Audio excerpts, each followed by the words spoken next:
Hello everyone, today we talk about the territorial shrinking of the Roman Empire in the 7th century. I'm thinking of starting a new series of Byzantine history dealt with in more detail than what we're doing right now. I don't know how I will insert it into the series, but it will get mixed.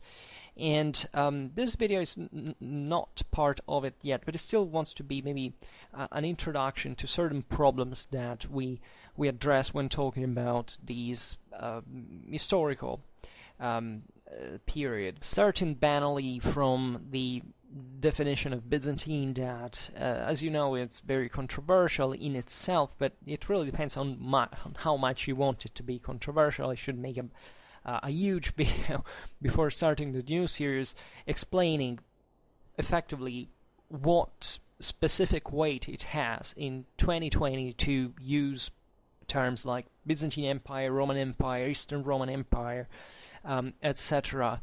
in this kind of disclosure context, but also in historiography, right? Because telling the truth, I don't make a fuss about what you call the Byzantine Empire like.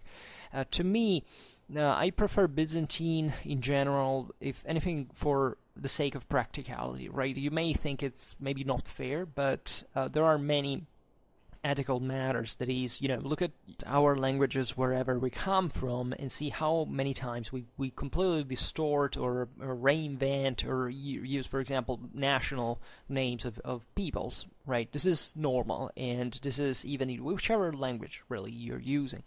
There are always going to be certain distortions that are by themselves not just a matter of vocabulary, because there is a cultural history behind that, right? There is a reason, if we call, in fact, the Eastern Roman Empire, or the Roman Empire, as I prefer to call it, telling the truth, Byzantine, right? And that's serious, right? It's like I don't know, it's saying, calling the Germans in German in English, for example, is something that a German could object. But there are lots of different questions in this regard, and all I've seen at this point in talking about Byzantine history is that there is a lot of fortunate interest towards Byzantine history, the Byzantine Empire, in my opinion, because I don't really know why. I mean, objectively, the medieval history of the Roman Empire is very fascinating.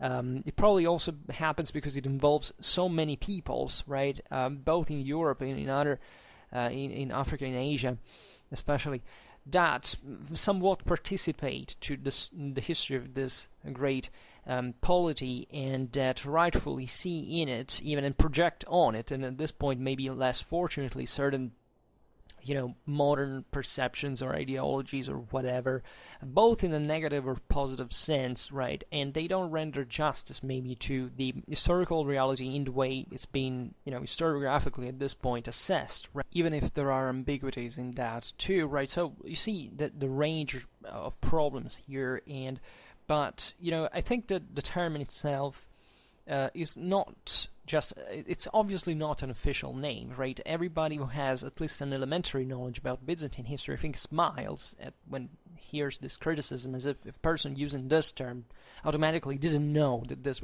is, in fact, this aggression about, the use of the term Byzantine is typical of students in their first year of university.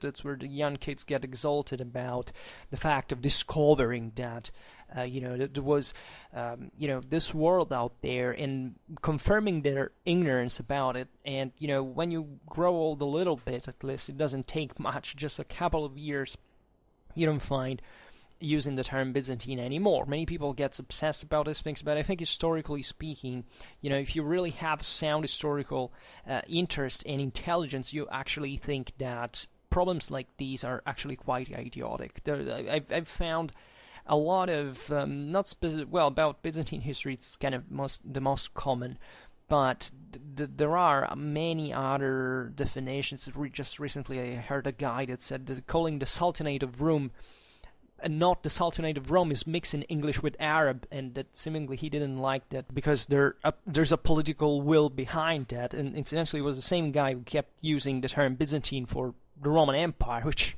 kind of reveals the deeply rooted intellectual inferiority of ethnocentrists and their racist delusions. This was a guy who was obsessed with the Vikings. They had to fit the Normans in everything the Byzantines had done, because as if there hadn't been other peoples, the Slavs or the same Muslims or whatever, that participated to such thing. And it's really ridiculous. At the point you realize that the way we address history at this point is not in popular culture about a genuine historical interest. It's literally about, as I often say, your football team. You decide you have a football team with a flag, with a color, with a name, and that's tribalism. And tribalism has been crushed by civilization, fortunately and literally.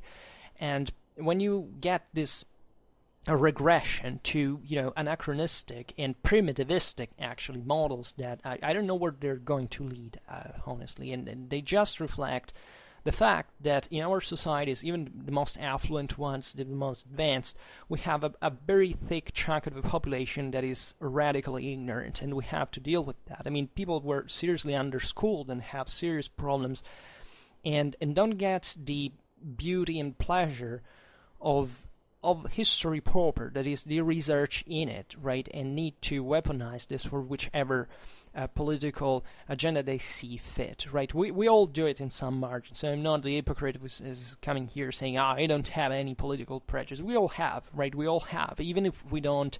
Every single statement we make has a political influence. Deal with that. Every literal thing we do, including breathing air, look at the coronavirus, has an influence on other people.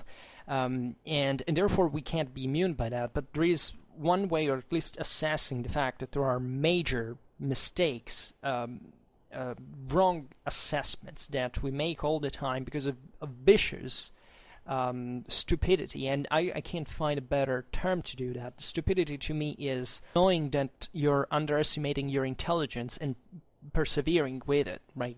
Saying things you don't know about, or just because you're too weak to make a change in the world instead of pretending it to fit into your delusions, right? And history is really like this, right? I've experienced it rarely because I don't get much involved into these debates. I avoid them as soon as everybody, starts being an idiot around and block him. I don't care.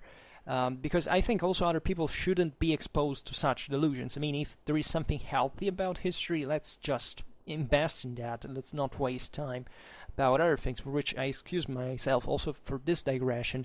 But just for saying that the Byzantine history we can finally address, at least in this way, conventionally, is really one of those parts of history that, albeit has seen a great increase in interest, also historiographically speaking, in the West, in my opinion, it has still to deal with a lot of other things, especially if we consider the Byzantines in a bit, in fact, the stereotypical way they've always been, right? This idea of enclosed, crystallized people, at least from a certain point onwards, that basically denied to the reality that we're overwhelmed by the modernity in some ways, or at least more competitive forms. The history is much more complicated than this. It is true that the Byzantines did develop certain characters that at one point were actually pretty much effective, the proof being that this empire lasted for at least from the reshifting of the center of power, Constantinian times, let's see in this way, another millennium and more, actually.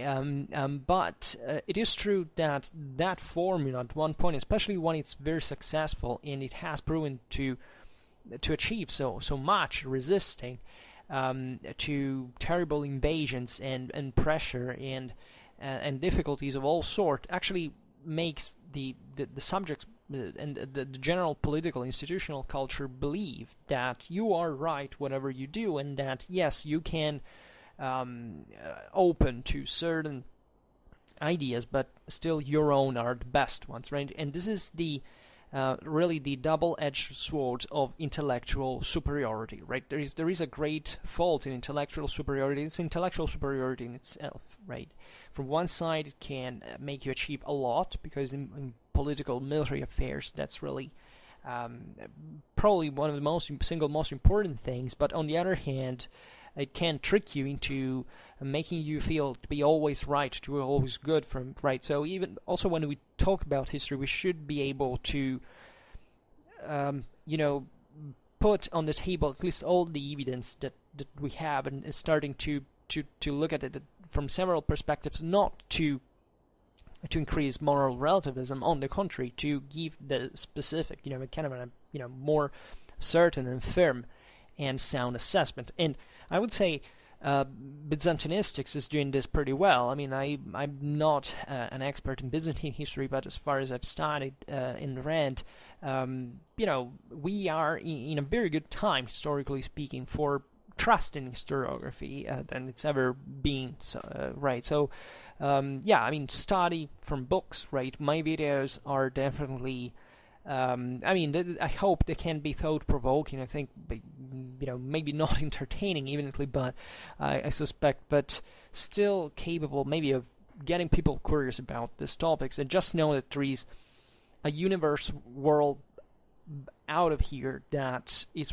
really made of books that people are not getting interested in particularly, and that I suspect even after coronavirus will be read less, because we will have to face a depression of some sort, and usually those are the moments in which serious things happen from a socio-economical point of view, and people don't have the time to dedicate to stuff. But that's also one of the reasons why I think that it's important to carve a niche for strengthening our historical awareness at every level, like not looking at history just for an entertainmental point of view, like many people do. Like this video should be entertaining, right? Shouldn't be entertaining, it should really make you reflect, which is another side of the story. And unfortunately, I think history is bent to such ideas, right? And there is a lot to discuss, really, and I realize that these reflections are even,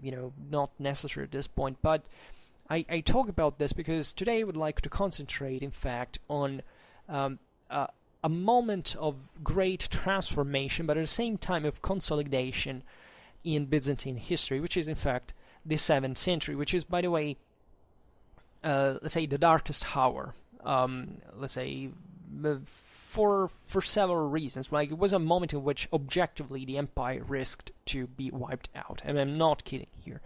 They made it to exist, but at a huge cost, as you know, and we will see a bit more in detail today. But also it's dark, literally, for it's the only way you can use, I think, the adjective dark for everything historical, for the lesser quantity of sources, right? The 7th century, not just in the Byzantine Empire, but also in the rest of Europe and other parts of Eurasia, is definitely one of the least documented. There's a perspective, I made several videos about Byzantine history, and also a bit of comparison with let's say, Latin Germanic Europe, and I have my own opinions regarding the objective asymmetry existing in these cultural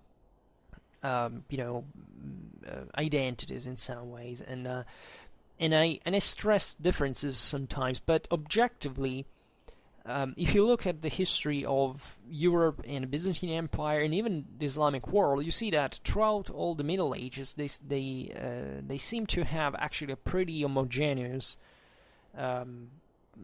transformation, right? The trend of growth and contraction seems to exist everywhere, right? Not even the Arabs, after all, were faring that well.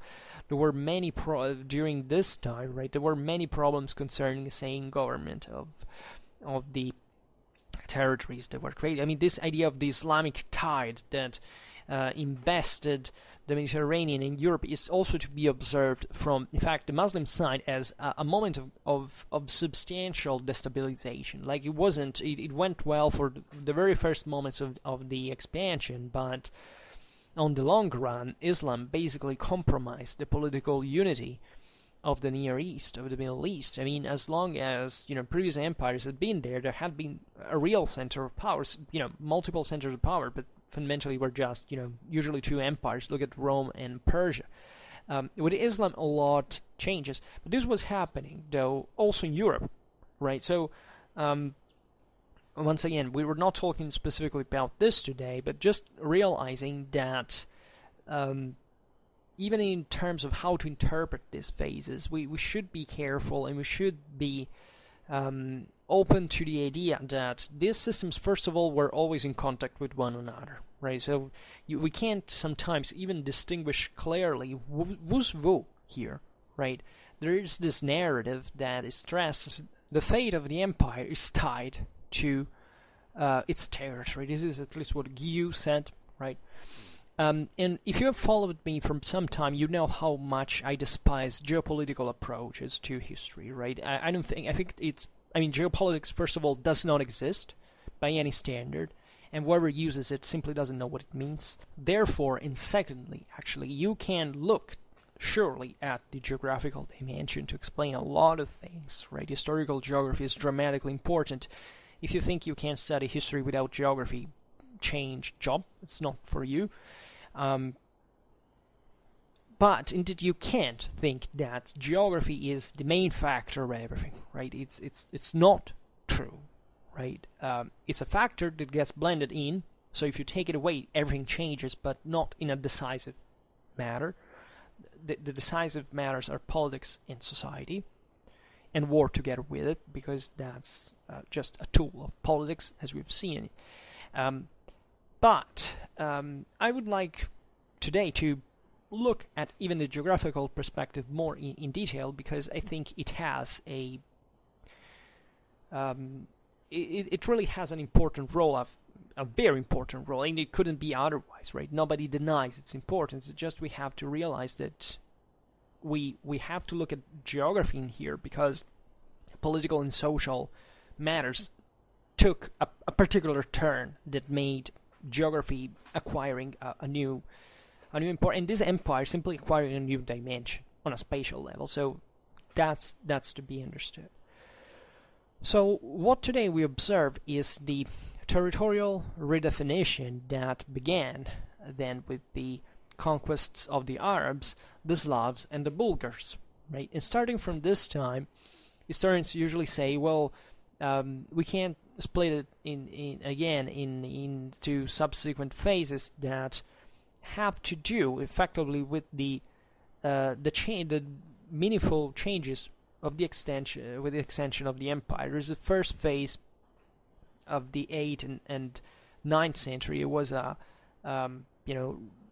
political and administrative consolidation of what remained, let's say, of the old empire. This perspective could already be effectively criticized, because lots of things happening here. The empire reconquered important parts of lost territory. It reshaped itself already on a new base, and that's what already gave it the strength to achieve those territorial gains. So it's just a matter of simple reconsolidation. Is it really something else, right? Then there is the second phase of the 9th and the 10th century of renewed expansion that is way more evident than before, and that in fact was very successful in this regard. A third one between the 11th and the 12th century, considered usually of shrinking because of the obvious loss of most of Anatolia, basically, and once again a reshaping, a very different geographical basis. But even during these centuries, there was a gradual re-expansion. If you look at before Myriokephalon, the Byzantines had reconquered almost all of Anatolia, right? And it was very feasible actually to resist it entirely, right? So also looking, for example, categorically at the Battle of Manzikert, of the beginning of the end of the empire, they never recovered from that loss. Well, actually they did recover from that loss, and they were about to reverse the tides in Anatolia. If it had not been for Myriokephalon, that once again was not even a massive defeat as it's often said. I don't know if you ever studied sources about the battle, like Coniates, for example, but don't believe we actually know what happened there. right? We have, even at a strategical level, very contrasting information received also in the international diplomacy of the time, right? The Turks in there, whatever happened, risked like hell. They had to abandon economy at one point. So if that was the consequence of a massive Byzantine defeat, well, it's a pretty strange defeat, let me tell you. But we will deal with that at some point. And then, obviously, and this kind of more evidently, the maximal contraction provoked by the Western conquests with the Fourth Crusade. So this phase starting with, in fact, with the fall of Constantinople in 1204 up to 1259, when effectively the Paleologi managed to reconsolidate. Once again, here on a different base, because they were relegated largely to Anatolia, then to regain Constantinople, and then all this precarious kind of reaggregation in part that was carried out in a very troubled way up to the conquest of the empire from the side of the Ottomans in 1453. So I don't think there is a univocal interpretation on the validity of this this subdivision, but let's say, generally speaking, it kind of makes a bit of order. I mean, if you were to study Byzantine history from scratch, maybe this is a key of interpretation. But just know that Byzantinistics is showing us effectively that we have to reconsider a lot of things when you're about this empire. I mean, not just the most obvious fact that, as people do, that you have to discover that these were Romans and not Byzantines. We're talking about serious things here. That is literally how, in fact, Myriokephalon was an example of it. Just, what the hell happened in the first place? We think they know it. We don't really. And we have a bit stereotyped even this idea of the long decline, right? Well, what's a long decline? If a decline lasts 1,000 years, what kind of decline is that? I mean, let's be honest about it. And secondly, also the deterministic idea that it had to fall anyway, right? And this is not true, as a matter of fact. Even to the very last century, things could change quickly enough not for that not to happen. There was nothing deterministic about the fall of Constantinople in the hands of the Turks, if not from the very last decades, right? A lot of things could really be easily changed, not just by major things like, Timur's invasions, etc., but literally by just what, the Hospitallers would do, the Venetians would do. I mean, these were even the Crusaders that favored the rise of the Ottomans. Even at the time, they couldn't, you must give them that there was no way to foresee what would happen in the first place, because the systems were so unstable that, you can blame someone for having done something, but, retrospectively, at the time, it was not a great way to realize certain things. Always given that naturally certain choices were quite deliberate and they know what they were risking in many ways. Also, the approach that is usually with the Westerners sometimes is really disgusting. Like, it's saying that the Crusaders were just a bunch of, barbarians, right? And that destroyed the empire. It's really not true. Like, we have to be fairly honest. Even if you know the history of the Fourth Crusade that people mention everywhere, basically stating that, look at what the Crusaders did. But do you know who called them there? Do you know what happened for that thing to occur? Like, do you know the actual dynamics of all the thing? How the Third Crusade was started, for why it took that path, how the Byzantines were involved in that? You have an idea, because most people really don't.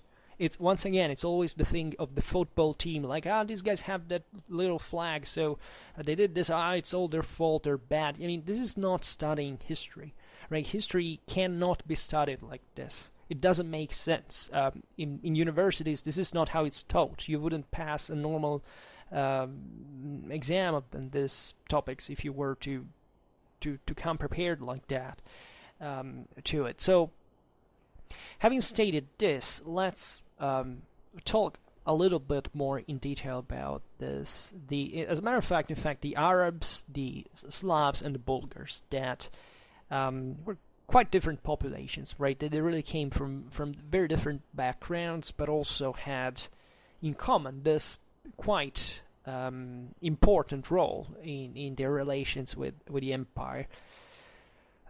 So the events that in the 7th century marked the history not just of Constantinople but all of the world that was gravitating around the Mediterranean Sea was the Islamic expansion, right?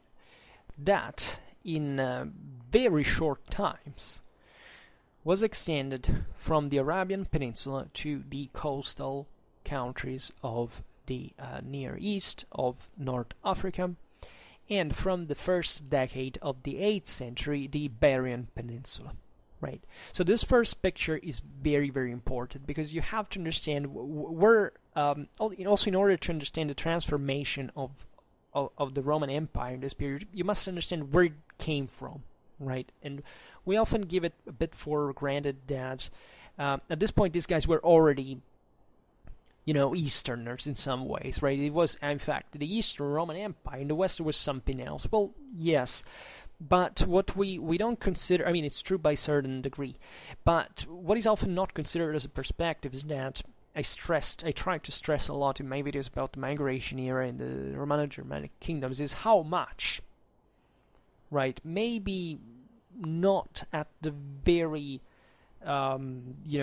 eve of the Islamic invasions, where there had been substantial changes also in the western possessions of the empire, but in general as a direction from the Justinian reconquest of how much, and even before, to tell it all, how much the Mediterranean was the effective heart of Europe and of also these other territories that were facing it, right? If you were to consider here, naturally the Roman Empire was quite diverse in itself, as always, right? What we often don't get here is how much the provincial scale sometimes made a difference, even from a few kilometers away. You look at Constantinople itself and Thrace, that is just next door. Those were two completely different worlds sometimes, but really the propulsive force, the major demographic, economical resources, the late antique models, right? Urbanization,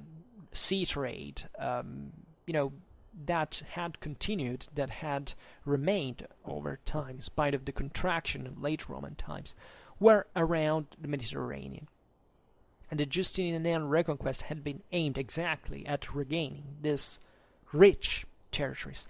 About the rest, they didn't care absolutely anything, and that also shows you the confidence they had in actually having an influence also on the peoples that they wouldn't reconquer, right? There is this enormous prejudice that I tried to, in my humble opinion, to dismantle in many videos that we made about the Justinian reconquest, that we somehow give for granted that, in fact, the Justinian reconquest was doomed, it was a mistake, right? I'm personally convinced, I can't change my mind, but I have been thinking about this for years actually, that this is not true, and that the Justinian era reconquest was actually an intelligent and sensible, and actually possibly the only thing to do in that moment, specifically. The way it was managed was definitely not perfect, so there were certain setbacks that crippled even the subsequent efforts, etc. But if you consider the major blow as the pandemics that struck Eurasia at that point, you can't say it's like coronavirus today. I like to draw this analogy, unfortunately, now.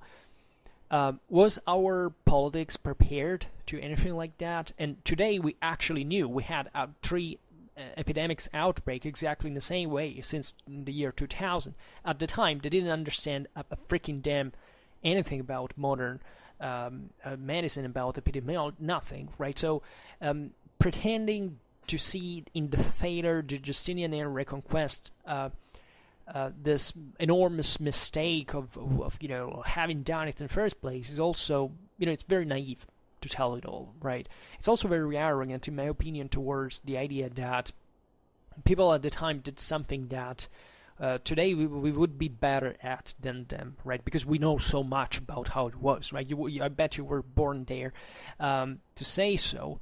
But secondly, also because in other lands of the empire, actually the Byzantine presence remained. I mean, even if you look at these coastal centers, I mean, especially Italy and, I don't know, the Tyrrhenian Islands, but even up to, in Africa, in other, you have to think that, especially certain key areas, chiefly the urban, coastal cities, were part of this chain, this functional chain that the empire benefited from, and that in fact kept quite close, right? And they also stuck together with the empire for a long time in the following centuries, because evidently they were all interested for this to happen, right? So I don't think the investment of resources elsewhere, read Persia, would have been a sensible thing to do. First of all, because you can't occupy Persia, right? Well, the Mediterranean coastline are Roman in culture, right? The Persian plateau, renowningly, has either you settle there as an entire people and then you get absorbed by the Persians, because that's normally how it's happened. So it's remained Persia, but the Romans had actually destroyed the Persians already.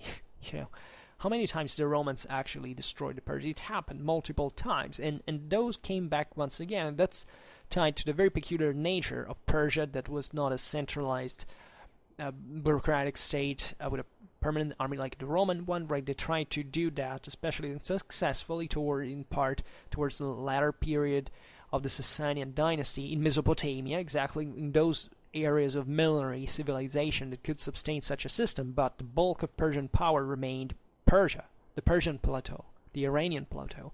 And you can't conquer that. If that's something that history has taught us, unfortunately, you can't conquer it. Even if, once again, it's not because of geography, it's because of politics and society and other things. Maybe one day we will conquer Persia, right? But that's not the point. Just a little joke. What I'm saying, though, is that the vision here of the Roman Empire is universal. But once again, we as Westerners, sometimes we've mocked a bit the Byzantines, right? As you know, Byzantine is a term that was invented by here in the West in the 17th century. So that was a moment in which, first of all, the empire didn't exist anymore. So this thing had no way. I mean, it was just a historiographical invention in a sort of, also in a deterior sense, maybe not excessively, especially with the Enlightenment. Maybe that came as a major, negative character. But let's say that we have always tried to say, oh, you were the guys who were from the other side, right? So you have nothing to do with us, right? After centuries of things that had gone differently, of course. So from a position in which it's very kind of difficult to express objective judgment, especially when the interlocutor is dead, right? And it's, by the way, been overrun by the Ottomans, that taking geographically also the place of the empire, even expanded it at that point. I suspect from a cultural point of view, it triggered in the Westerners this idea that was an ever more exotic thing than what we were used by at that time. So in this general preconception, we tend to say still today, it was the Byzantines who thought of themselves as such, as if the Byzantines, by the way, were, I don't know, a nationality or something. At the time, by all means, and especially from all the peoples that lived not just within the empire, but also outside the empire, the Roman Empire was the sole and only universal empire. Right? You can make certain exceptions. The Persians thought otherwise, of course. There were other major populations of the steppes that thought otherwise. All the other peoples that gravitated around the empire, you're maybe universal empire, but you also have some spark of divinity in that, of universality in it, because, and we explained many times what was the common belief throughout all time. And people still talking about paganism, Christianity, and different forms of cult. Those people at the time believed essentially in the same identical thing, right? They had different forms to express it, but there was only one authority there. It was the celestial deity of the sky. One and only, right? You can't even say, the pagans, barbarians were more like warlike ideas of it. No, because the same thing was expressed by the Romans, that at this time were fully Christian, and being a Christian equated to be a Roman at that time. It was all about the same principle. Who rules on earth has a divine mandate, right? And that's where the sacrality and justification of basically everything you do from a political point of view stems from. And it makes a freaking difference, and that's also very seducing, because you can measure what the power is. If you effectively control the whole Mediterranean and great part of Europe, and all the other peoples out there are, pretty, not really figuring pretty well in comparison, you are the big guy, right? And especially we have, that we care very much about the migration here, the Romano-Germanic kingdoms, that we try, in fact, to appreciate. Like, this is not an anti-Western criticism. On the contrary, it's actually assessing the true belief of those peoples, right? From which we have emerged. Also, don't think that it was so much time ago that we don't share a lot with these people, because we still do, and our ethics, our morality is still closely tied to this vision, right? And it transcends sometimes Christianity or paganism, right? It is really something that has a deep political and moral implication that we have always been facing, as also just as humans, but especially in continuity with those polities, in one way or another we still experience in many ways, right? So the idea is that you are the universal emperor, and this statement is like there are not other options to that. Like, if you crumble, it means that God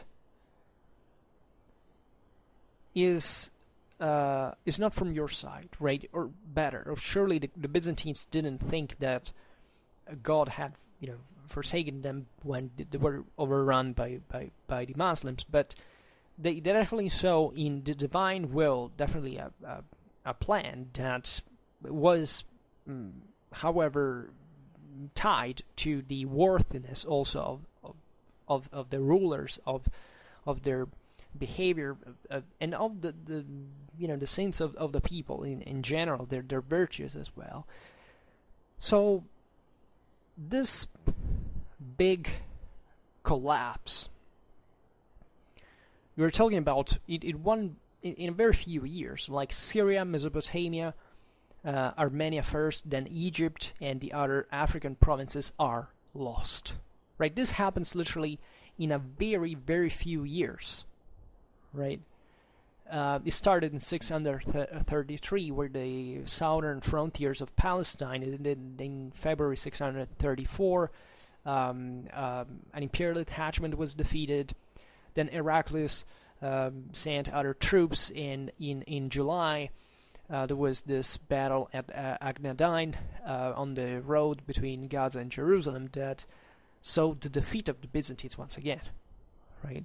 And at this time, the Byzantines were still like, okay, well, see what happens, but because nobody realized what this could become. And the Islamic invasions are terribly fascinating themselves, because they show you also how they, first of all, how they could have been reversed, right? There is nothing deterministic in that either. But secondly, how it was somewhat normal to face these minor setbacks along all the frontiers. Like, the history of war is made of victories and defeats, and that this stuff can happen. The first impression of the Byzantines would have been, what were these shepherds, these martyrs from the desert of Arabia, right? Yeah, they're this kind of quarrelsome tribes that we also have partly integrated. Think about the Ghassanis, who were already settled in imperial territory, but there was eventually something behind that backed it. Once again, the Islamic offensive shifted easily towards Syria, with utter success against the empire. Damascus capitulated in 635 after a 6-month blockade, right, which is a lot, and is also, given the Arabs in here that were evidently not just martyrs, right? So basically, at the end of the same year, Syria and Palestine were de facto in the hands of the Muslims, except Jerusalem, Caesarea, and the coastal cities that continued to exist. There was this further Byzantine counteroffensive, and that's where the big one, the Battle of Yarmouk, took place. It's this river that flows into the Jordan River south of the Tiberiad Lake on August the 20th, if I'm not wrong, 636. And this was at the moment in which effectively Syria and Palestine were lost. At the beginning of 638, the conquest could have been complete if not for Caesarea and Jerusalem, but basically Jerusalem gave up, right? They decided to surrender to the Arabs because the Patriarch Sophronius dealt with the Caliph Omar, and in 640 was the one of Caesarea.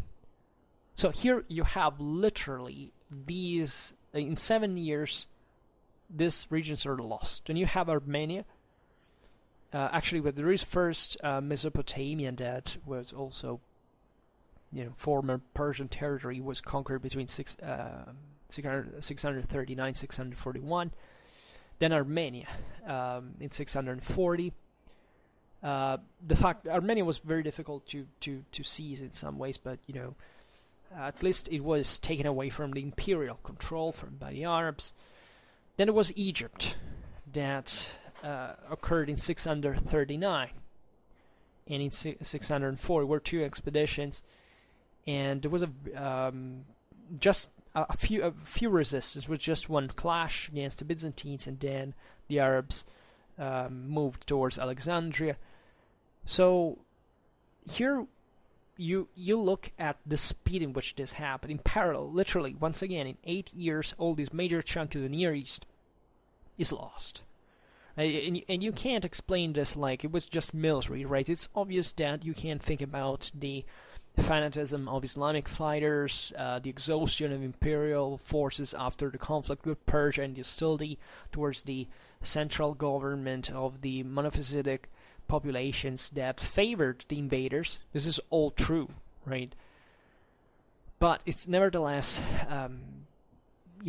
quite meaningful that what the perception could be from Constantinople of this, like whichever reasons there had been, which we can easily, somewhat easily identify in here, is, wow, we have lost basically the major Egypt, especially the major granary of the empire. This has to reshift everything geographically. In the following centuries, Constantinople will have to seek, the mob had to be fed in some ways. They turned towards Crimea, towards the Ukraine, all the grain coming from there. But I mean, it's a big reshift. It's think all the administration of the, how this loss. I mean, the empire had relied for centuries. The Romans were ruling in Egypt since the 1st century BC. We're talking about a 700 years rule. So think about how many things can change in 700 years, but how much certain systems are somewhat relying consistently on the existence of those resources, right? Under Constantine's Sagard, you find this major, once again, this advance also in the Eastern Mediterranean, right? And this was such a disaster that didn't, especially naval assets. Think about all the shipyards, and simply the people who started working for the Arabs, right? And that the Byzantines tried to counter at some point. In 645, they sent a fleet by themselves, and they even managed to reoccupy Alexandria, but it was retaken from the Arabs after that. Eventually the Muslims expanded along the North African coast, while still Byzantine. They seized the Pentapolis in 643. After that they pushed through the Sirte, they seized Tripoli. There were other incursions in Armenia in 642, 643, right? These were major problems as it went on, right? It was especially the this penetration in Asia Minor, right? With this, also the capture of Caesarea and Cappadocia, and even the sacking of the Byzantine province of Phrygia, right? So it's next. It's on the Aegean Sea, right? Excuse me, on the Black Sea, but it's next to Constantinople. And as we know, especially starting from the 60s of the 7th century, there are these Islamic incursions in Asia Minor that will be repeated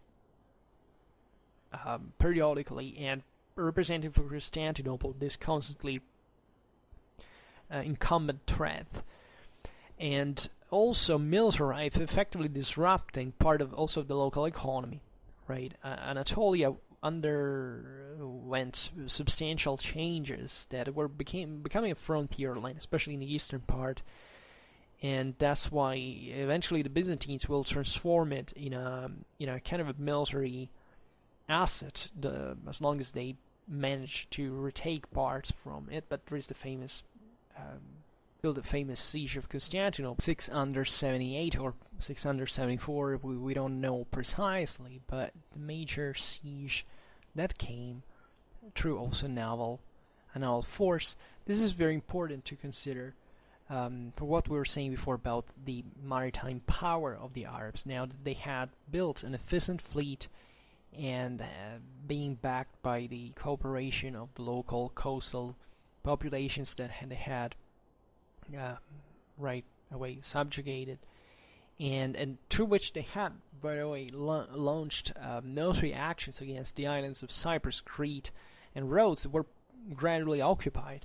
Right, that these islands are quite important if you think about it, because they form really a barrier in part, but also a connection between Greece and the let's say the Near Eastern and Egyptian coast, that logistically speaking really make you earn a lot, right? These were all lost progressively. They would be reconquered, but it was very difficult enterprise, and that closed the Aegean Sea, for example. They were, I think, of all the disturbances also of the Saracen piracy into the Aegean, the trade, the traffics, and this where exactly the Byzantine Empire was focused.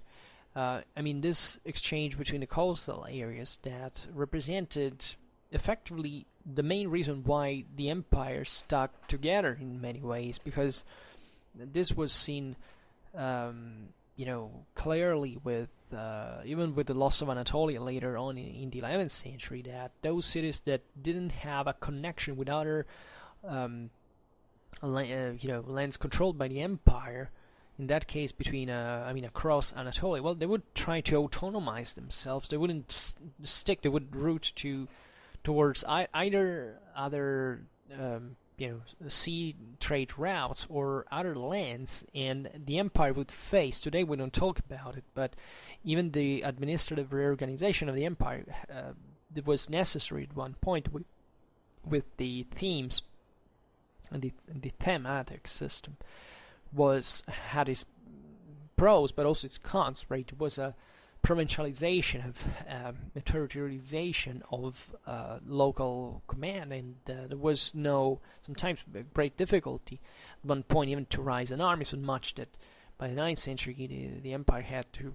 recreate fundamentally an imperial army of the emperor based on Constantinople and surroundings, because the other provinces could be very dangerous as well. So that's another chapter of the story, but much of this begins here also because late antiquity was dying, right? The epidemics had really given a major blow to the system. Secondly, as far as we can see at least, and secondly, the war against Persia once again, and then other plagues, right, and all these problems.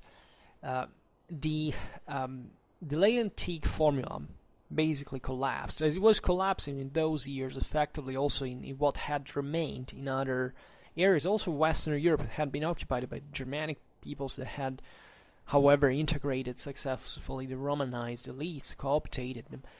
and maintain this large latifundia, right? You can see there the contraction, right?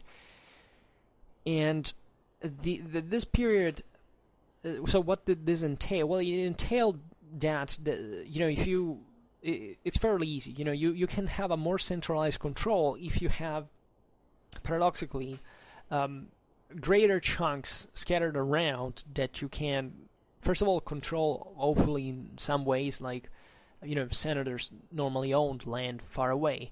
I don't know, by the 11th century, for example, Crete was all imperial house land holding, right? There were literally, there is this concept of the Achaia, this idea of Constantinople especially emerging as the sole true city, maybe just with Thessalonica as such, as a set of households of owners that controlled all the lands of the empire. That came later. At this point, the problem is that by the collapse of the latifundium, you couldn't control that thing all at once. The land assets went all fragmented, and therefore administered by people who had a much more marked local territorialization that didn't fundamentally want much interference from the central government, especially when it was far away. There are many identitary policies that are pushed also by the local monasteries. Were huge. They were some of the largest landowners at that point, and remaining basically the most powerful seigneuries in the area. And if you wonder why Iconoclasm happened, which is an enormous chapter, well, it was partly also because of that. Really, we must make a massive video about Iconoclasm, because I made one. It was very simple, like 2 years ago. I had to study, I had to work with a colleague about Iconoclasm. There were fantastic things in the fore of research in that field. Iconoclasm is enormous, is fascinating, extremely complex, and yet ought to be written. It must be rewritten, because there are some things we simply got wrong. That's another example of what it takes to approach this story. But I didn't know either, for example, right? So it's easy to be tricked about things that you never even heard about, right?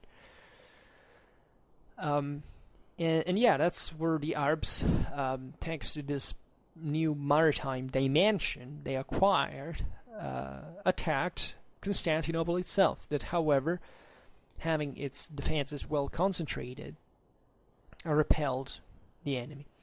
678, or right around those years.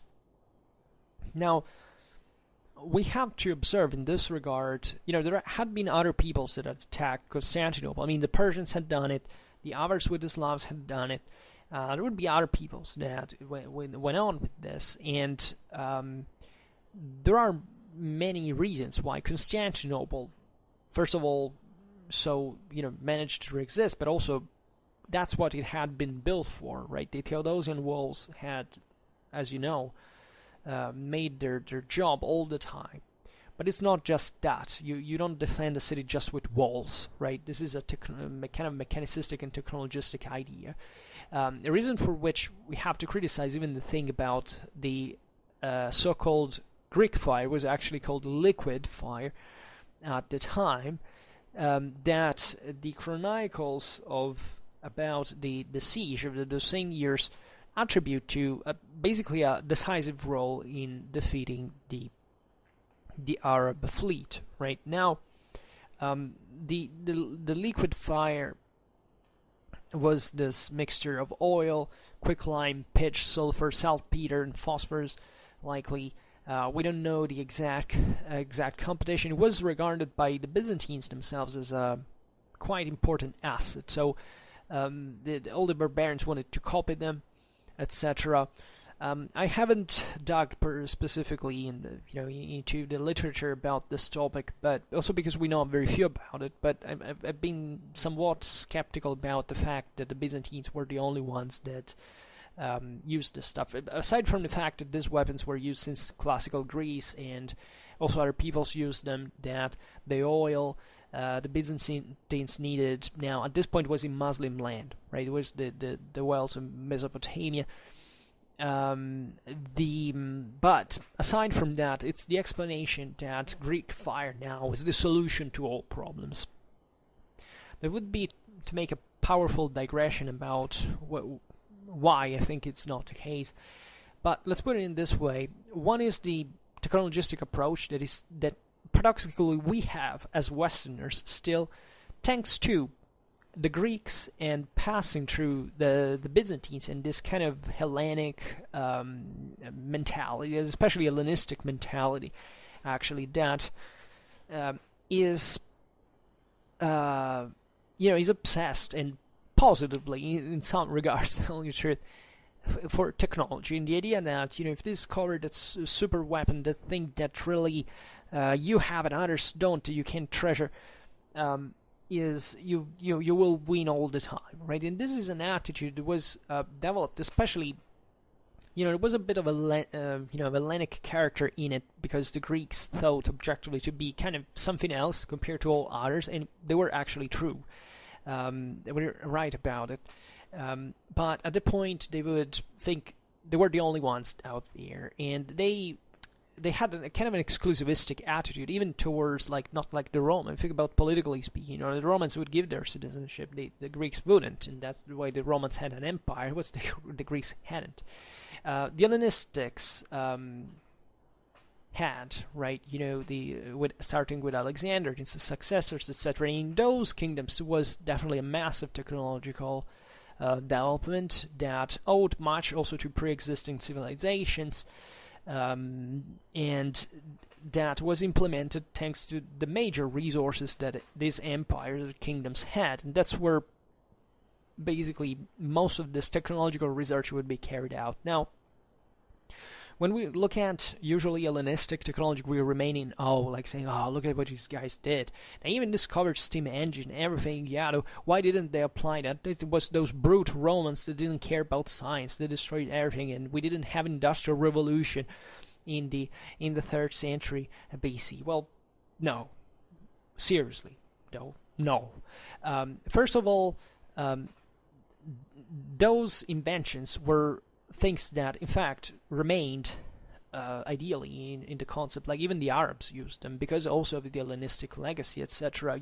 This idea for the mechanism, the toyism, somewhat of the machine that is automated, that does admirable things, but that's what they were created for amusing the courts and taking pride of that. But it was it, right? It was not fault of slavery, right? It's not that the world didn't implement functional technologies just because they were slaves, right? If something is convenient, mindset can have a weight in how you develop certain systems, but it's not going to be what destroys the option just because of an intellectual prejudice, right? There had been the potential energies and componentistics to make an industrial revolution in the Hellenistic age. It would have happened in a way or another right around there. Well, it happened much later, right? And it happened in times and places when they had everything in order to do it, right? In those times they didn't, because if you look at the energetic potential of the ancient world, the technological potential of the ancient world, it was actually pretty low.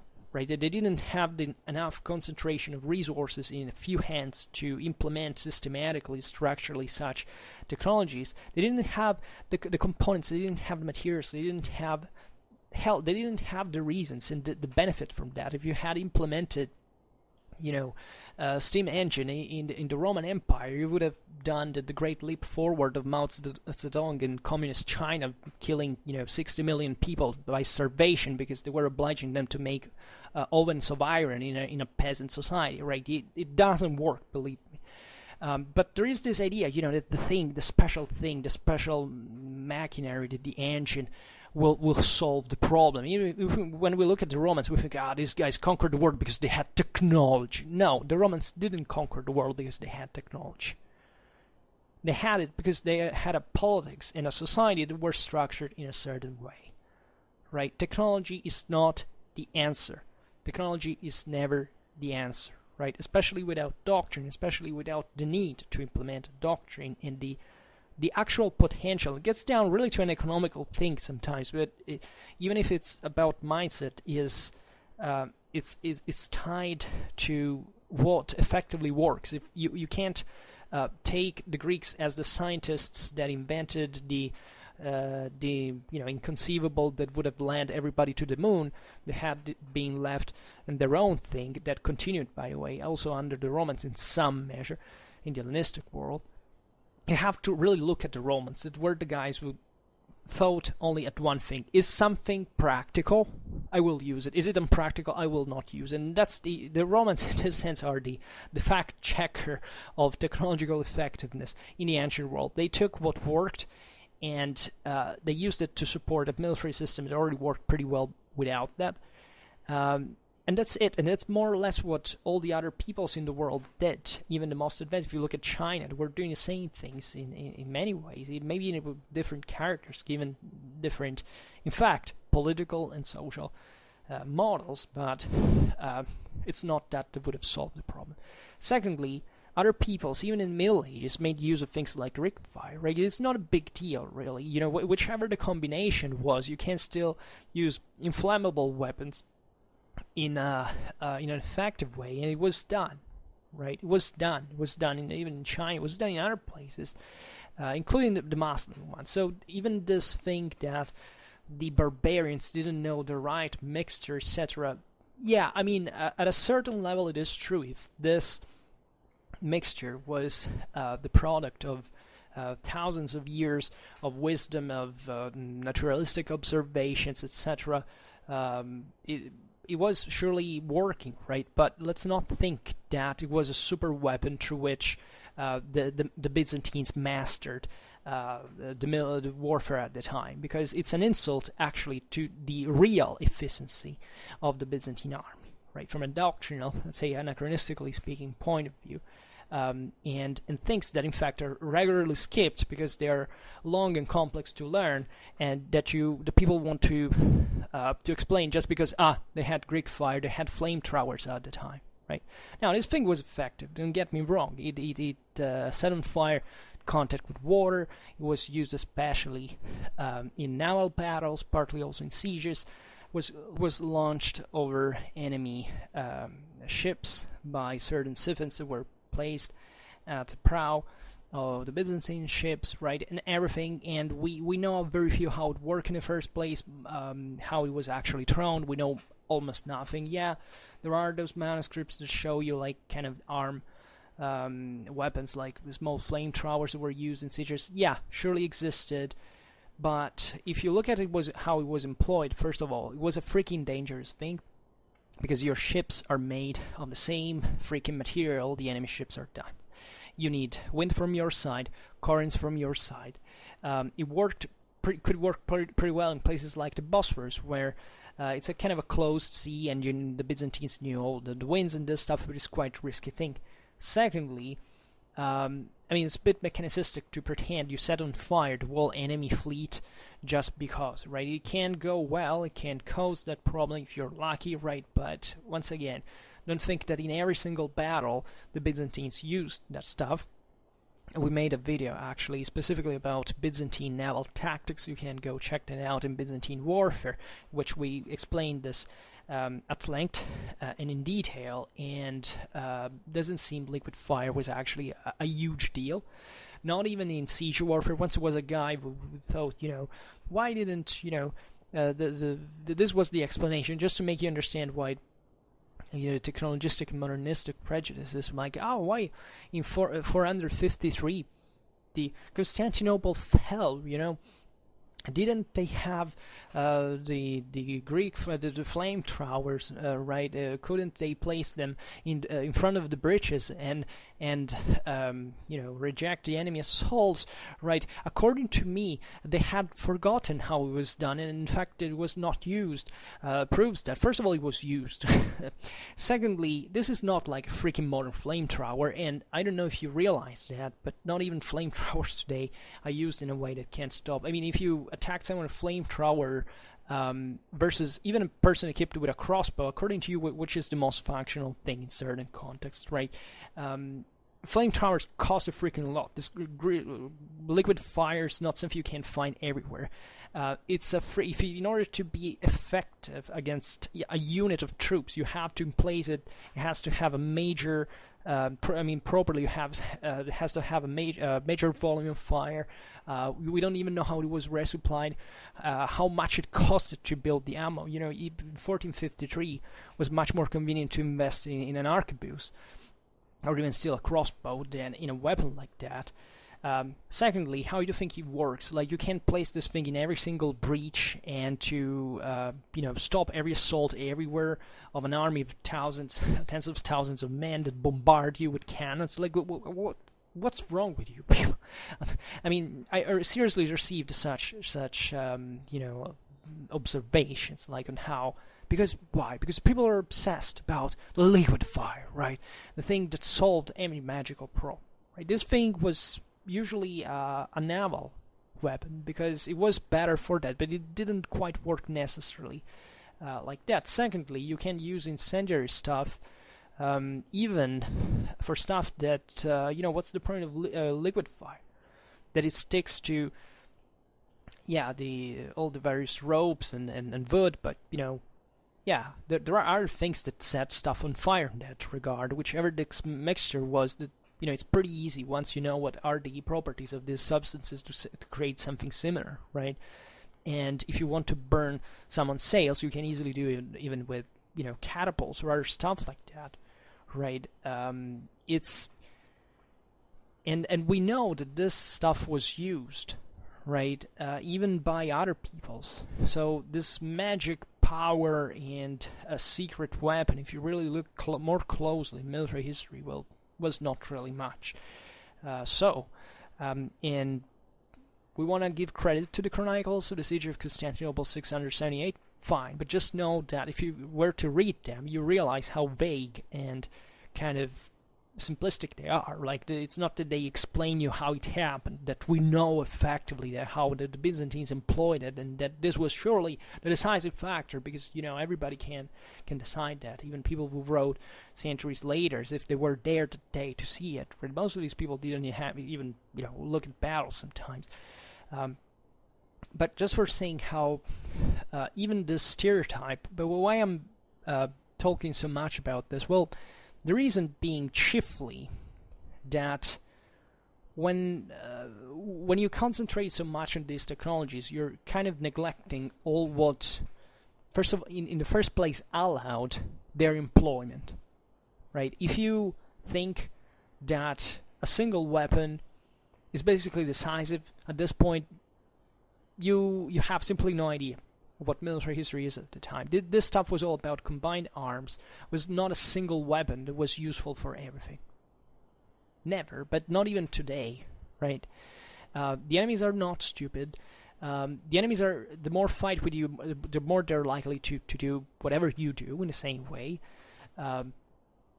Secondly, there is a terribly low asymmetry in warfare at this time, right? Being an imperial trooper doesn't mean to have necessarily the best equipment. It means to have the best training, usually, the best discipline, right? That's what makes the difference. Most of the times it's not even sufficient, right?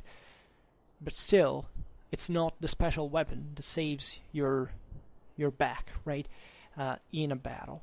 And liquid fire surely was effective, surely was used at some point, but if you really get closer into the sources, you say that there is no great deal of evidence to back that this was really regularly employed, that it was that there was especially a standard way of employing it. This is what often people tend to stereotype troops like, right? But even with simpler weapons, for example, people think that, I don't know, earlier imperial Roman legionnaires used pila all the time, like thrown in that way at every single assault. There's no proof of that. But everybody believes that. So, once again, I don't know, kids exalted with video games that have to think that liquid fire is this, nuclear weapon of early medieval war. Okay, fine, but keep playing your video games. Don't bother. Secondly, let's concentrate on the fact that this was still a system of the first order. Like even when the Byzantines lost all those territories in the west, it's not because their army was sacked. It was the best army around, right? And being defeated has nothing to do with whatever, the quality of your troops necessarily is. Things can go easily wrong without you doing much about it in the first place. Other thing, yes, I was trying to say before before getting, euphoric and kind of ranting more than the usual, is that the same Byzantines were proud about their own technologies, about their own technical world, right? They stressed this idea that there was a way of doing things that had to be somewhat reflecting their perpetual sanction in which they had ordered the world, universally speaking, etc. This opens actually to a very important idea here that I beg you to follow me on. So what we're talking now is the 7th century, and the 7th century is exactly in which the empire shrinks dramatically. It loses, as we've seen, an enormous chunk of land, like extensive. We're talking about really hundreds of thousands of square kilometers, right? It's a devastating blow to the mindset of the Byzantines, right? It's this idea, we were the masters of the world. We are the Romans. We are chosen by God to rule the earth. How could this happen, right? So massive crisis. They fear to get overwhelmed.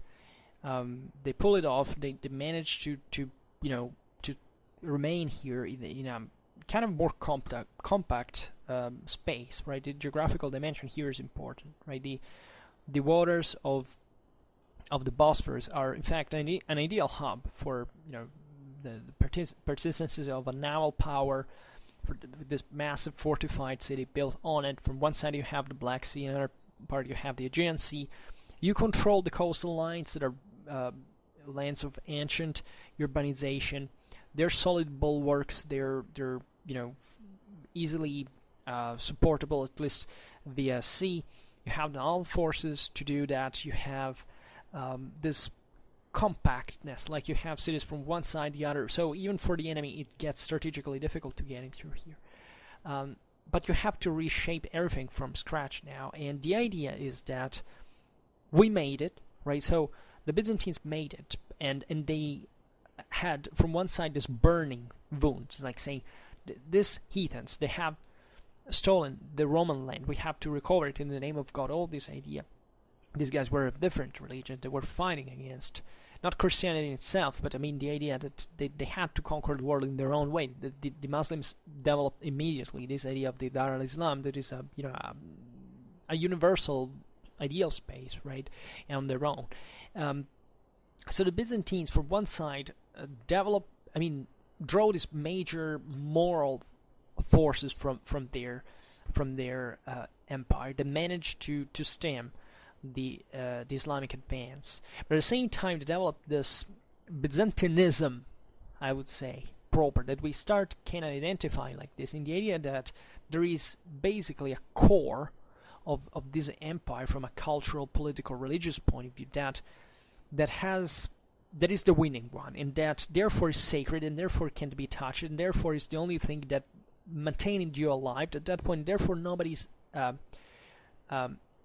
it cannot be changed. Like there is an orthodoxy that once again it becomes crystallized. Also at this point the imperial power gets more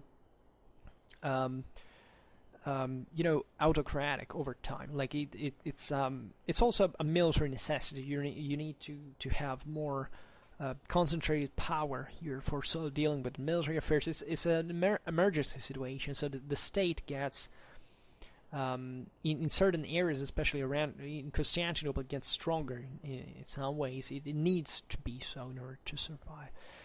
But it develops in this sense an idea that it was not just about before, like being a truly geographically universal ecumenic empire that could therefore pick the best from this enormous range of territories, of cultures, of traditions, and thinking about them and modulating and making a critical synthesis of it in writing. The best example are the military treatises of that is Byzantine historiographical, literary genre that, as you know, is very famous. It continues on in this era. But when we read that, we get the impression, also previous to the 7th century, that with the shifting of the Roman Empire towards the east, there was a realization of thought by a certain degree that re-stressed this idea that there must be a kind of ideal modular way of dealing with reality that is typical of the Greek scientific mindset, the same that in fact enjoyed so much these new mechanisms, these new technologies were created, but they were applicated, but at the same time they weren't what concretely mattered. And in Byzantine military treatises, we see an increasing divarication, let's say, between the reality of warfare and, in fact, the prescriptions that are contained in these works. Right? We know, if you look at that video, for example, about Byzantine naval tactics, you realize that there are certain things that are written in Leo VI's work that actually do not make sense from a military point of view. And the problem there is not that these people were stupid, or not even that this stuff was actually applicated. That's the point. There were certain standard models, literary models, certain information taken also from other sources that went lost, right? That was really proving not much the adherence of that specific military knowledge to reality, but just sticking to the literary model, and therefore propagating this sense of unity. There were also political works in a measure, right? And we should talk way more deeply in here about what this meant. What it meant to read a treatise, for example, at Constantinople. If you were an emperor, right? This is easily observable, even at, especially at the theological level, where there were emperors that debated together with the clergy, but that it makes you realize that the literary model there was like kind of standardized in ways from which you couldn't really evade freely in terms of thinking, right? There were certain things you had to stick to, and there was, in this sense, also a great intellectual effort and capacity to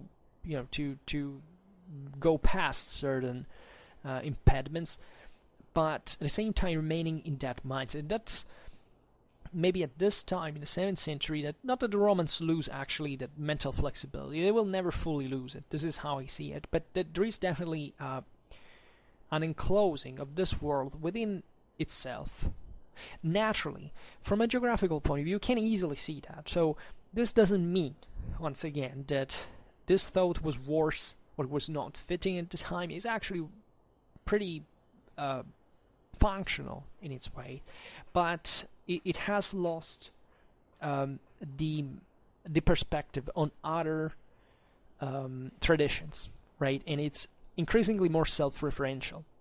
So once again, this can be fine because every other people that was not a universal empire did not necessarily was saying or doing stupid things, but at the same time we have to realize that the basis on which the empire was reshaped for maintaining its balance had the effect of reducing the possibility of coping with other systems of thinking. And believe me, it would take centuries before this would become an actual thing, right? It doesn't happen right now, but it's just the direction towards this is channeled that this starts at the time, right? So that certain decisions weren't taken because maybe there was a foreign threat that required more considerations, but rather what was the internal self-referentiality that, for example, could back one imperial candidate rather than another in certain given conditions. So it's difficult to talk about this without getting into the specificities of the various policies of the various emperors. We will have to do it, and that's where we will start a new series on Byzantine history. But indeed, what we call Byzantine in this regard, and in its capacity of portraying itself also in a objective way from a historical point of view starts ceasing. Therefore, we read something that not necessarily reflected the reality of the time, but rather the ways of a court, the political balance based on cultural formalities that will identify the Roman identity at this point, right? It was very, very different. And don't think when there's this idea that the Byzantine Empire is considered the true heir of Roman culture as such. Well, this is debatable in the sense, but what does this mean, right? First of all, there was never a single Roman culture, not even where Rome was founded. There is definitely a full political institutional continuity with the empire. This is the Roman Empire. There is not a Byzantine Empire that is differently from whatever existed before. This is the Roman Empire, remained so till the end.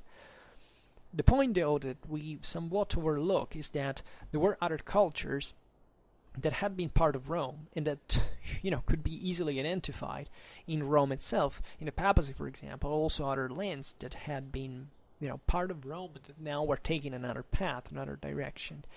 That matter when we think about the Roman identity, and that, especially in the West, take a very interesting path. Not just with Charlemagne and the Holy Roman Empire, but the same vision of universal power, in fact, in relation with the Byzantine Empire, right? There is an idea that, especially this is produced ideologically, especially by the papacy, but I mean the idea that Romanity here starts assuming a bearing meaning that you can't simply legalistically own, because you are the political institutional continuity of the empire. There is something more to it. We underestimate the religious side of the story, the military side of the story. I mean, the imperium, the empire in the first place. What gives the name to the empire in the first place? We still use it today from the Latin word from which it derives, right? So this is rarely done. So that's where I always love Byzantine history, but at the same time I realized that I must explain what happened in other places, and I can't say, well, these guys had simply the prerogatives of whatever others said or thinking that they were wrong, right? Because in part, Romanity in itself gave up certain elements of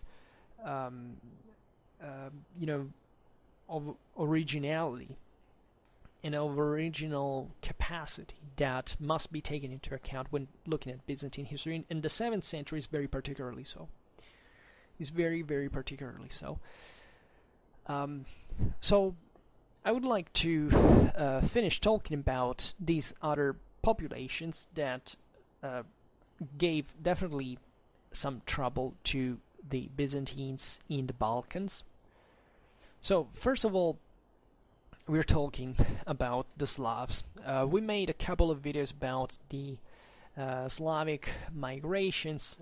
Some of them are pretty old. People keep watching that. I don't know why. It's because maybe I put a lot of names of peoples, and therefore everybody who has a kind of national interest come there. And the video sucks, in my opinion. But today would definitely do it better. But as long as it gets views and they exposes people to better content I created later on, the better it is. But the Slavic migrations are a very fascinating topic that we tend to also in here to overlook, especially for what concerns the history of the Balkans. That is a chapter we have, especially in Western Europe, narrowly meant, kind of forgotten, because eventually these guys were incorporated into the Ottoman Empire. As we were saying in the beginning, it ended at one point. Both the Byzantine Empire and also the independence of these populations, right? But they had a very important role, and I hope that soon we will make better, dive into the topic in itself. I also made a video actually more recently about these troops I mean, there were Serbians, Bulgars and Bulgarians, and Armenians and others. Well, yeah, Armenia is in the Caucasus, but just for saying all these peoples that gravitated around the empire, that even the Arabs actually, in the Indo-Roman army, right, as auxiliaries, and often not understanding sometimes the complicated relation that existed between these peoples and the empire, and these problems starting in fact from a national reading of these histories, not much from the same peoples that can legitimately say, okay, well, we were already something at the time, there was an identity, well, that's fair, but from other people that like to see the empire once again as a kind of a nation state with borders that were precisely so, and that whoever was inside was kind of from the Byzantine side, whoever was outside was outside of it, as it was a completely alien thing.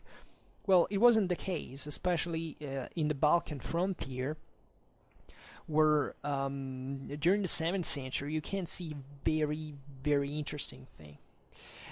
In fact, the Slavic conquests as such, or migrations, gave origin to an historical phenomenon that is very particular because it presents two characteristic aspects. The first one is the settlement, the stable, definitive settlement of enemy populations, at least namely enemy populations within the imperial territory.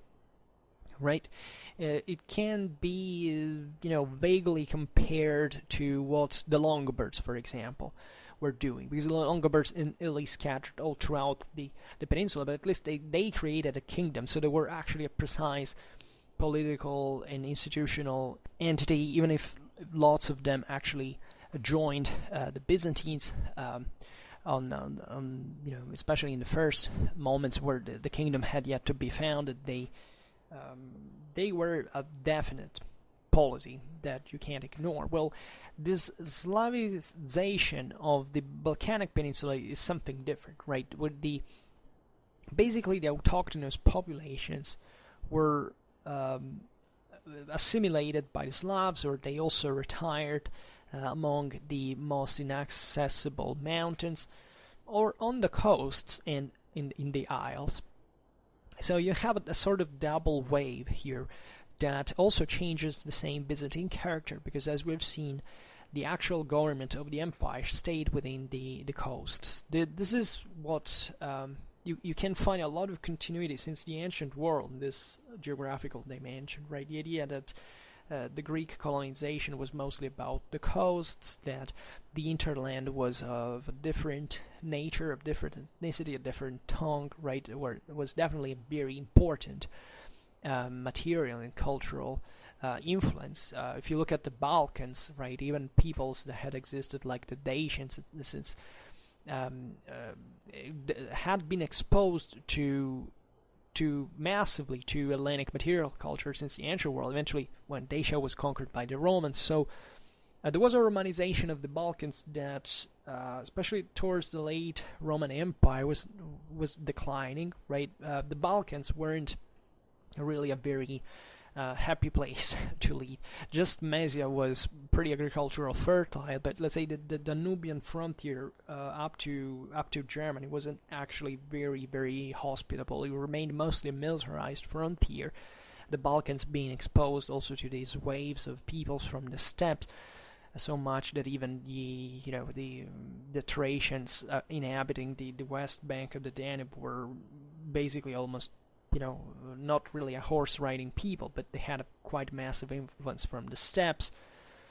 The migration here saw a lot of movements in there, a lot of peoples coming from what had been the steppes, settling in these areas and then beyond, even within the empire. So this is complicated, right? There is not even a single pattern of Slavic migration, but we can say that there is a common tendency, right, of many territories that were subtracted to the direct imperial control that saw the rise of Slavic domination, right, the so-called Sclavinia, right, that Constantinople would have very hardly recovered in secular action of reconquest. It took centuries to do it, right? So this is interesting because from one side we say that the Slavic migrations weren't that violent, that particularly violent. I mean, from one side this is true because they weren't even a specific, like they didn't form such groups like, I don't know, the Germans had done, these confederacies, or also how the peoples of the steppes that came established a firm rule, etc. They were, the Slavs were quite pervasive. There were many. They filled in part the gaps of areas that had left depopulated during the migration era, but they also arrived pretty far, right? They arrived as far as the Peloponnese. We think that actually some Slavs even crossed the Mediterranean. They settled in Africa, right? They passed beyond. So you see here that what we mean when we say that it was not a border, technically speaking, because how could you stop these peoples anyway? These were bands, clans. They were pouring all over, and how do you stop that? And I don't think that this was just a negative thing for the empire, because some of these peoples eventually settled down and began to trade and to work the land in areas that were also depopulated. In fact, that hadn't seen agriculture revived for a long time, and therefore they reactivated even demographically certain sectors of the empire. So, in fact, the creation, the situation was created after the Slavic invasions within the Byzantine Balkans is not entirely clear. It's also very poorly documented, right? And it can't be redrawn just into general lines, right? The northern and central areas of the Balkans were occupied basically integrally by the Slavs. I know that there is today still in those countries an enormous infight, like saying, for political reasons of recent history, etc., that there are conflicts still going on. Things are not still settled among certain countries. Still feel resentment for recent horrible events and all this stuff, but we must historically acknowledge that the Balkans were massively and extensively and intensively Slavicized, and there is no doubt about this, right? And this is very evident. It was not just a matter of saying, the Slavs settled in one place, then eventually, maybe another community next to them didn't, because those were areas that even historically, for example, think about transhumance, right?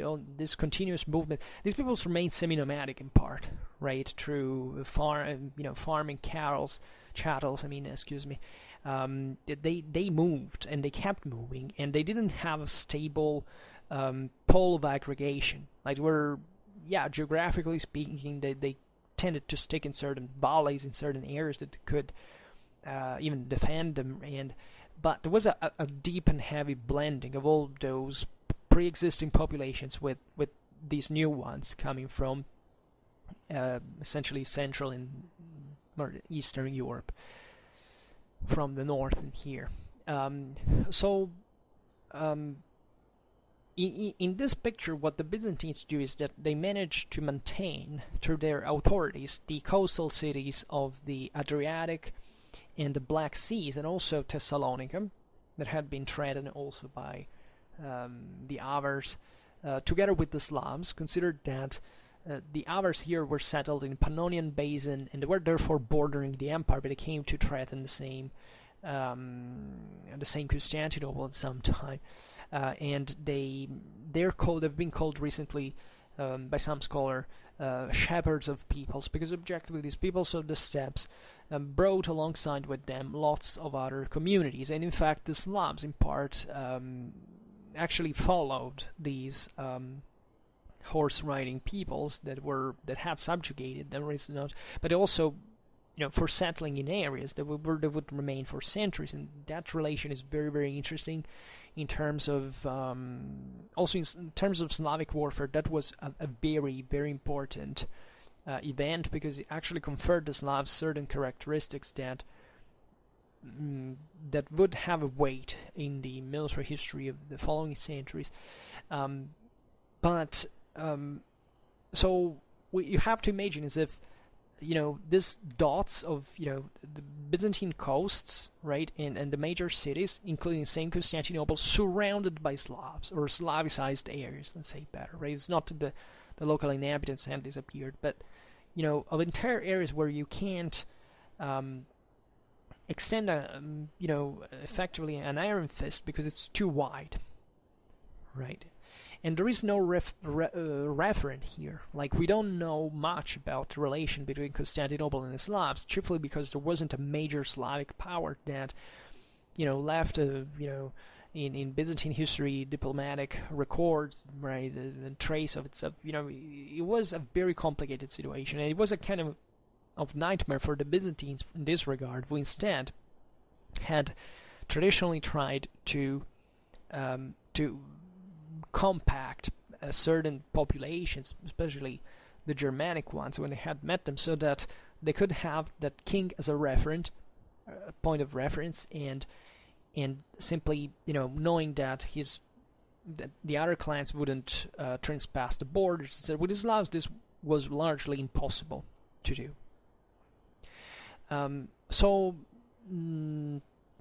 Even in Thrace, that was next door to Constantinople, up to the end of the 7th century, the Byzantine government was quite precarious, right? It was really risking to vanish. In the southern areas of the Balkan Peninsula, if you look at Thessaly, Epirus, and the western area of the Peloponnesus, you find a deep Slavization as well. That tells you how far the Slavs went in this regard. And even in here, the empire continued to control just the cities that could be reached via sea, right? And the rest were basically a bit left on their own. It was a lot of cooperation, don't get me wrong, as we were saying before. It was like the Byzantine city and the Slavicized countryside, right? And it worked in a functional way, right? Because the Slavs were doing their business, cultivating land, and still, in part, even paying tribute to the Byzantines, depending on the relations of force, right? Some clans were unreachable by Byzantine authorities, some were kind of more integrable, right? And they sold their surplus to the Byzantine markets, which exported it. So this brought naturally to the Romanization of many Slavs, right, especially in the southern areas. But still, the cultural impact of these peoples was massive, right? It did have a lasting influence on the history of the Balkans, and seeing Greece in many ways. Talking about, we've seen the failure of the Arab siege of Constantinople in 678. Well, this was diminished by the creation of the so-called Bulgar Empire, or Bulgarian Empire. The Bulgars were this, what is believed, also here a mix. We don't know precisely. They were probably a Turanic people, right? But there were also Indo-European elements within it, coming from the steppes, from the lower Volga, apparently. But that's where apparently they take the name Bulgars, and they were a nomadic people. Like they were equestrian people. They were great and capable horsemen, very skilled at their business, and they settle. First, the migration was kind of gradual. Around 608, they settled into the lands of the ancient Mysian Scythia. That is, in this regard, at the estuary of the Danube River, right? With the settlement of tribes that came from the north, right, and subjugating, by the way, the Slavs that inhabited in here. So the Bulgars eventually, historically, are an example of people that was eventually absorbed by the local, at that point, Slavic-sized population. Were, they're Bulgarians, being descended, in fact, from, Slavs, Thracians, and Bulgars, plus naturally other peoples, but those were the major ones. And that's why Bulgaria speaks a Slavic language today, whereas other people like Hungary do not. And it's fascinating, right? And the Bulgars, however, entered in Thrace only where they were pushed towards the south, the west, by the Khazars. There was another population of the southern Russian steppe that also formed a very famous and important empire that had deep ties with Constantinople. They were partly converted to Judaism, actually. There were also Christians and Muslims in there, but they were a major strategic ally of Constantinople, even though they also created some trouble, because that's the norm, the Byzantine normal. Like, nobody is fully friend or fully enemy, right? You can't shift allegiance in this regard, whichever your advantage is, as it always happens. But the Byzantines became quite skilled at doing that, because they were literally surrounded by tons of people, so that, by the way, all gravitated largely around them, right? They were always seizing this opportunity, maybe of seeing the empire weakening, to take the opportunity of entering in. Well, the Bulgars, in this regard, actually they had been themselves partly subjugated by the Khazars. So these peoples, by the way, we don't know much about their ethnogenesis in the first place, and in the steppes, trying to find an ethnogenesis is basically impossible and even meaningless, because they were so mixed that if you look at the Eurasian steppes, it was a continuous reforming of confederations of peoples of various kinds. But this other chunk of Bulgars actually crossed the Danube, and they occupied a territory that up to the 6th century had been in the hands of Constantinople, right? And that at this point it was largely populated by the Slavs. So Constantinople tried uselessly to prevent this settlement with a military campaign that started in 608, but it failed, like its objectives failed. Therefore, the Emperor Constantine IV attacked with a fleet that sailed up along the Black Sea coast, landing at the Danube Delta, and contemporarily, with land army, right? And the superior Byzantine forces, however, were put in difficulty by the Bulgar guerrilla, and when the sovereign got sick, they had to retreat, also suffering numerous losses. So basically, the imperial defeat failed in arresting the construction of a Bulgar state between the Danube and the Balkan chains. And this was extremely important, because in the Byzantine territory was formed, thus, for the first time, an independent empire that Saint Constantine IV was obliged basically to recognize with a treaty of peace, and therefore the Bulgar state would have risen to an important power for centuries, that would have represented a serious threat for Constantinople, right? The myth that the Bulgars were easily, like, the empire was stronger and therefore they were just subjected. It's not like that. It was like Damocles' sword always swinging on Constantinople.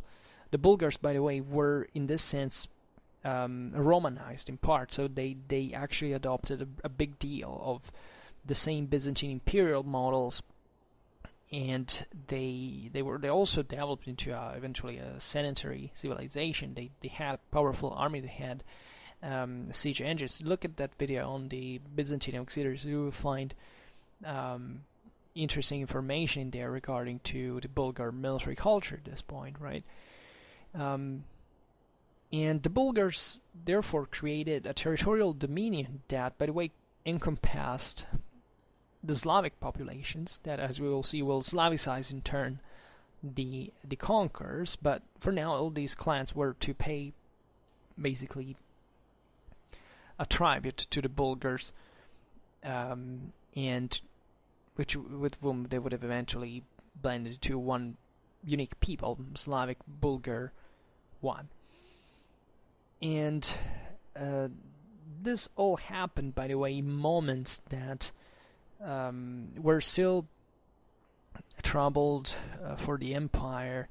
There is the Sixth Ecumenical Council in Constantinople between 680 and 681. A lot of elements that we have to, in fact, take into consideration with a more dedicated series, because Byzantine history is complicated. Let's be honest, all history is complicated, but the Byzantine one has to do, as we were saying before, with a lot of elements that really encompassed a huge amount of territory, hence the importance of the geographical dimension, because all these peoples had a specific role, a specific impact, also given the more or less the major lesser proximity to the empire itself. In the case of the Bulgars, this is especially meaningful, right? Also the Arabs did, but those were contained at a greater distance. But the Balkans themselves, in this sense, represent, if you want, another culture on their own. Like the interland developed as something else, right? And they definitely reacted in some way even to these alleged just invasions. Like, I mean, not alleged, I mean, but they kind of adapted to the different models of the invaders sometimes, because they could in this way exploit Byzantine weakness to create fundamentally another space where to live, right? And that's why the Balkans in this regard represent if you want, not necessarily a failure of Romanization, because Roman influence, as we have seen, would remain strong, but at the same time they definitely appeared as structurally something else, something different, that had practically remained since even early imperial times as something distant on their own. Think about all the Illyrian emperors, the Illyrian armies also, that were drawn from peoples that had been only superficially Romanized in the Illyricum, and that is a story that began ever since the Romans invaded those lands. Okay, so we said a lot today. I'm not sure how much conveniently, but yeah, I think it will work, and I hope that you enjoyed this video. If you did, please share it. Otherwise, leave a like or subscribe to this channel if you're interested in my upcoming contents. And for now, I thank you heartily for listening to me. I wish you a nice time and see you next time. Bye.